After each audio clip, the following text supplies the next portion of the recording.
What is up, Snarf Gang? Today I'm going to be giving you a review of the Amazing Spider-Man Omnibus Volume 1.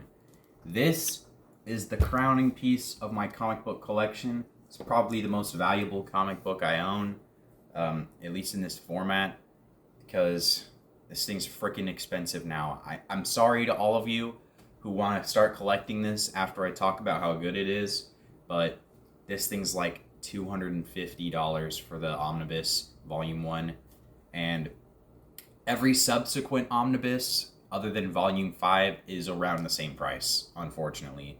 This one is out of print, and it's just a really hard one to collect. But if you do have it in your collection and you haven't read it yet, dude, get to it. This,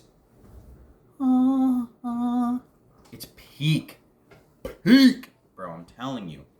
So, take a look at this dust jacket on the back. Here's what it looks like on the spine. Let me take this dust jacket off for you.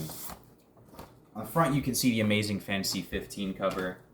And I actually read the Amazing Fantasy Omnibus before this, and I enjoyed it. Those old Marvel stories that are like episodic monster stories are pretty interesting. But yeah, on the back, we got the Spider-Man symbol. This is like what he'll shine on something if he's trying to get someone's attention. We got the Amazing Spider-Man on the front there. On the side, you can see Peter Parker. And yeah, let me show you guys some of this classic art. At the very start of this, I'm not gonna lie, I didn't even really like Peter that much. But this story of Amazing Spider-Man is about Peter's evolution and him becoming a man while also being Spider-Man and the various things that affect him in his life. And I think, honestly, one of the reasons this is so good is it's a realistic portrayal of the double life that a street-level superhero like Spider-Man would live at his age.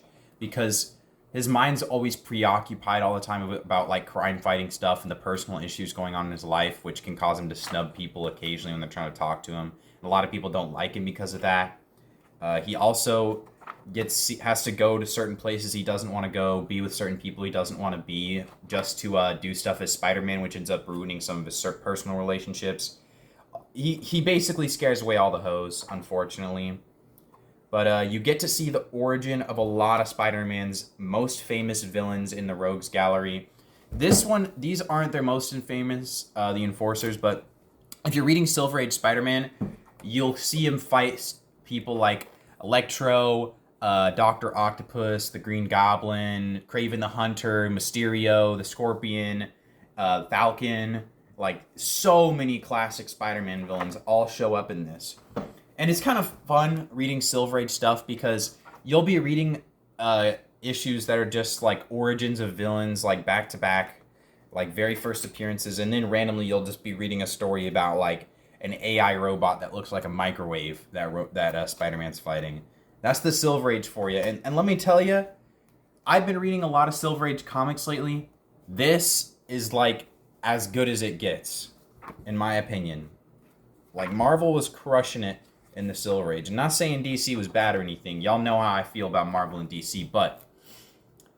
And honestly, I think my opinion is more justified now than ever. You seen those Marvel sales, bro?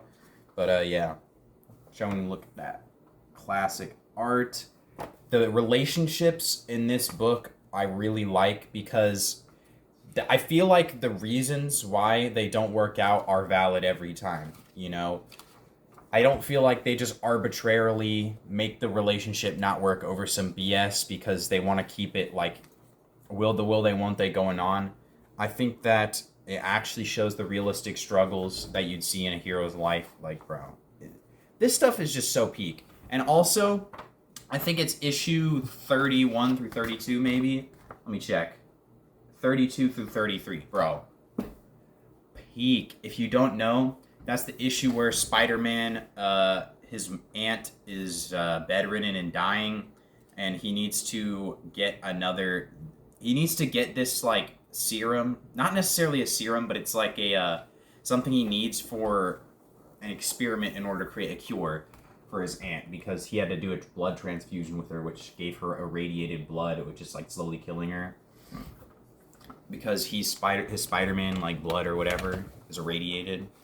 And in this issue, it gets stolen, and I'm not going to say by who, but he goes on a rampage looking for that, bro. Let me skip past the spoiler, but like, this is him the moment he finds out it's stolen. He's like rushing to everywhere he can possibly think in order to try to get some information on where the gang is that took it. He's like going after every small time guy he can think of, beating the crap out of him.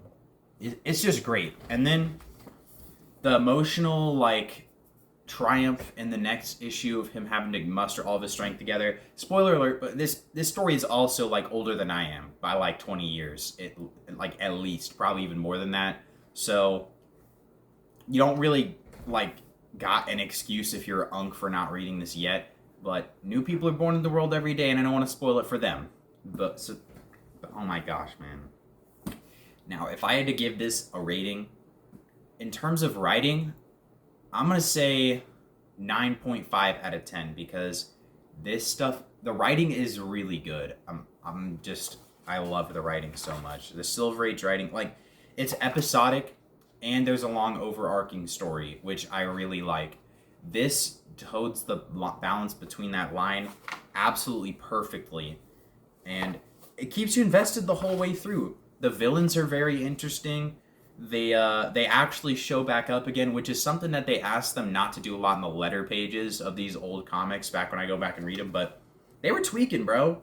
Having older villains come back and not just be one-time bums that get their ass beat, I actually like that. And it also gives more depth to the universe. It gives more depth to their characters and stuff. And even the issues, the stuff like the big AI robot, like the robot issues are actually like kind of underrated. I'm not gonna lie. The ones where the ones where Spider-Man fights the robot, the AI robot's pretty good. Jonah Jameson buys like a robot to try to capture Spider-Man. I think there's like 3 at least different ones where Spider-Man's having to fight a robot. And they're all pretty good, I won't lie. The art in this, it's a little bit primitive, but I actually like it. The only thing I would say I don't love about the art is just the way Spider-Man punches people. I think that, well, just because I'm a fighter, his form is like absolutely terrible. Spider-Man basically fights like, this is going to be probably a weird reference and most of you won't get it, but he fights like Ibuki Joe before he had any training from Ashita no Joe. He just has hands low and he's just swinging like brawler, zero guard, and he gets hit like a lot. Like, you'd be getting hit a lot because of that. And I wish that he's been in a boxing match before in this omnibus, and I wish that he just put his hands up and just like, maybe try to block or dodge a little bit better, because his form is terrible. But I guess if you have when you have a spider sense and agility and super strength, that kind of makes up for it. But I just wish that they would, study a little bit more of actual fighting techniques. That's something I don't love about the Silver Age is the fighting scenes. They are fun and I do like them, but they're not super dynamic. It's like, ugh, and a guy will be like that, and the other guy will just be like, and then they'll come back and be like, and then the guy will be like, and then they'll be like, and then they'll be like, but like when they're throwing an uppercut like this, their hand's all the way over here. When they're throwing a hook, the other one's all the way over here. It's like you're throwing power shots like Sonny Liston from Fight Night Champion. If y'all have ever played that game, and I like playing as Sonny Liston in that game, but when you're throwing heavy combos, you're super counterable because he has his hands like friggin' this. So yeah, that's probably why you get hit so much, Spider-Man. And throughout the book, we get to see Spider-Man from high school go into college, so you get to see an accurate lapse of time. The one thing I will say is this book doesn't leave on a cliffhanger, per se, because it is episodic, like, each issue ends in, like, its own story, but there are certain plot points I was like, dang, I don't get to read it after this because Volume 2 is so damn expensive. And it's a real shame. And I don't want to just buy Volume 5 and start reading again from Volume 5. but I really want to continue the story. It's just like, damn. I'd have to skip a whole bunch of it to just start reading again at Volume 5.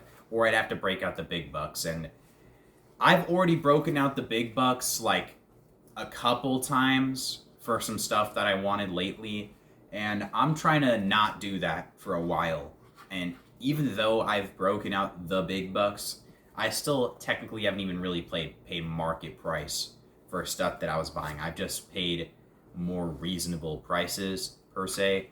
That breaking out the big bucks on this would be like more than 2 times what I paid for other stuff that I've broken out the big bucks for, because this is just so expensive. But that just goes to show how good this comic book run really is. If you're not a fan of Silver Age comics, you would still enjoy this, in my opinion. And I cannot say that about a lot of Silver Age comics. So I highly praise this run.